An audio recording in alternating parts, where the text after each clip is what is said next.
거의 팽팽합니다. 네. 오차범위 안에 들어와 있거든요. 예. 저는 비슷하게 나오는 겁니다. 저는 요게 정당 지지도 약간 그 단초가 좀 보이거든요. 예. 예를 들면 대통령 국정운영 평가를 보면 저희도 놀랐는데 만 18세부터 29세도 45대 36으로 잘한다가 더 많고요.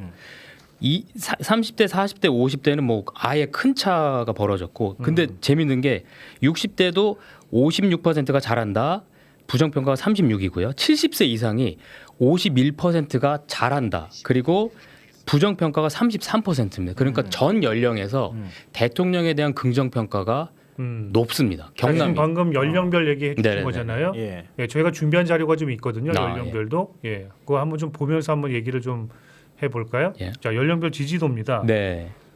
아, 방금 말씀하셨듯이 일단 18세에서 29세 조금 전에 저는 이제 예. 그 대통령 국정 평가에 대해서 전 연령대에서 잘한다가 훨씬 많다고 네. 말씀을 드렸고, 네. 그게 어느 정도 영향을 미칩니다. 보시면 지금 연령대별로 보시면 김경수가 18세, 29세까지 21대 35지만 나머지 30대, 40대, 50대, 60대는 팽팽하고요. 네. 70세 이상은 그래도 박완수 후보 이렇게 나오는데, 네. 전반적으로 봤을 때는 김경수 후보에 대한 상승도 역할을 하지 않았을까 이렇게 봅니다. 네. 그리고 제가 제 어떻게 보셨어요? 사건역을 말씀 안 드렸기 때문에요. 그거 네. 말씀드리면서 예, 그다음에 예, 예. 얘기를 좀 이어갔으면 좋겠는데요.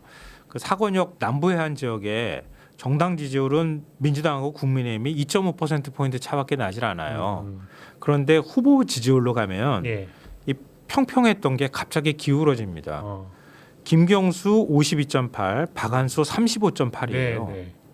그러니까 굉장히 많이 벌어지는 겁니다. 그러네요. 지지율 격차가. 예. 그러니까 이 말은 바꿔놓고 얘기하면 박한수 지사는 국민의힘 지지율도 온전하게 흡수를 못하고 있다. 김경수 지사는 민주당 지지자 아닌 사람들까지 유입되고 있다.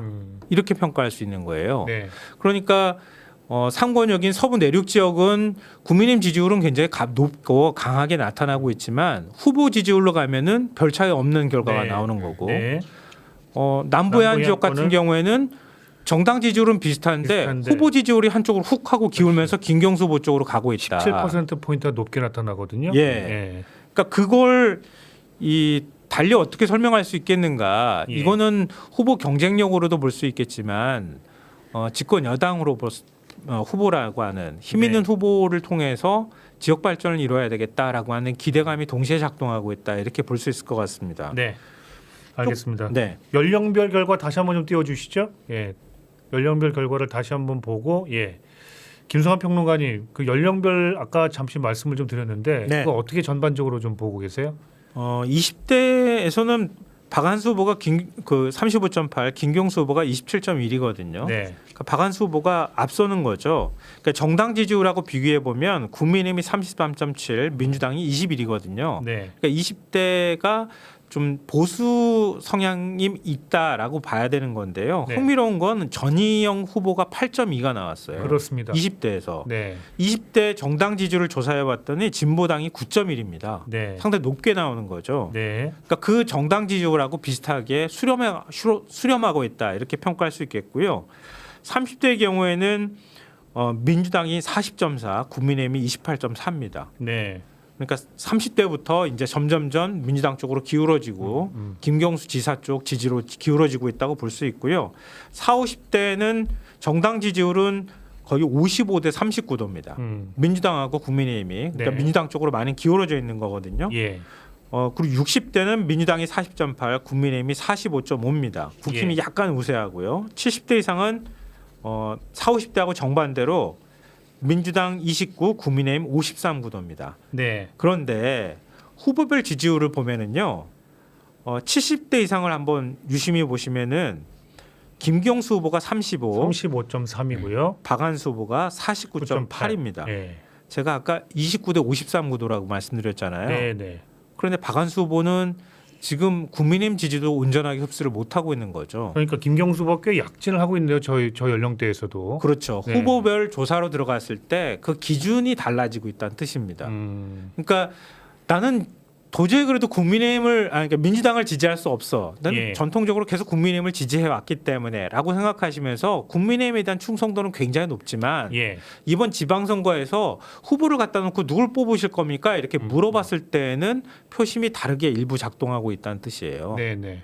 그러니까 그러면은 그게 후보가 가지고 있는 고스란히 그 경쟁력이라는 부분으로 평가를 하는 것인지 다른 어떤 요소가 작용하고 있는 것인지 그 연령대에. 그래서 예. 시도지사 선택 기준을 질문 문항에 넣었거든요. 예. 행정 경험과 능력, 공약 내용 및 실현 가능성, 도덕성과 청렴성, 그리고 소속 정당과 정치 성향 이거를 조사했는데요. 예. 권역별로도 비슷한 경향이 나타나고 하지만 이런 겁니다. 그러니까 그 지금 세부 자료는 없는데요. 세부 자료를 보면 지역별로도 그 3권역 그러니까 서부 내륙하고 그다음에 남부 해안 지역의 경우에는 정당이 별로 중요하지 않다. 이렇게 응답하는 수치가 더 많이 나오고요. 네. 그리고 창원 지역하고 그리고 동부 동부 경남의 경우에는 행정 경험과 능력보다는 소속 정당과 정치 성향을 선택하는 퍼센트가 좀 더 상대적으로 높게 나옵니다. 예. 이 얘기는 뭐냐면 소속 정당 그 상대적으로 보수 성향이 강했던 곳들도 소속 정당은 이제 중요하지 않아. 예. 후보가 가지고 있는 능력, 경험이 더 중요해. 이렇게 선택하는 경향이 더 많이 나왔다는 거예요. 그렇군요. 그러니까 거기에는 물론 다양한 개인적인 평가 기준이라는 게 들어갈 수가 있겠지만 그렇겠죠. 예. 더 뭐 상세하게 어떤 질문을 던진 건 아니니까요. 박원수 지사의 도정에 대한 평가도 들어갈 수 있겠지만 김경수 지사의 이전의 지사 시절의 어떤 평가 거기에 플러스해서 여당 후보라고 하는 프리미엄이 얹어진 것이 아닐까 이렇게 네. 분석해 볼 수 있겠습니다. 저는 예. 거기서 딱 하나만 더 하자면 이 서부 경남 같은 경우엔 남부 내륙철도 네. 그런 요소도 의 생각할 요소도 수- 분명히 작용을 하고 있다 이렇게 분석을 좀 해봅니다. 네네네. 알겠습니다.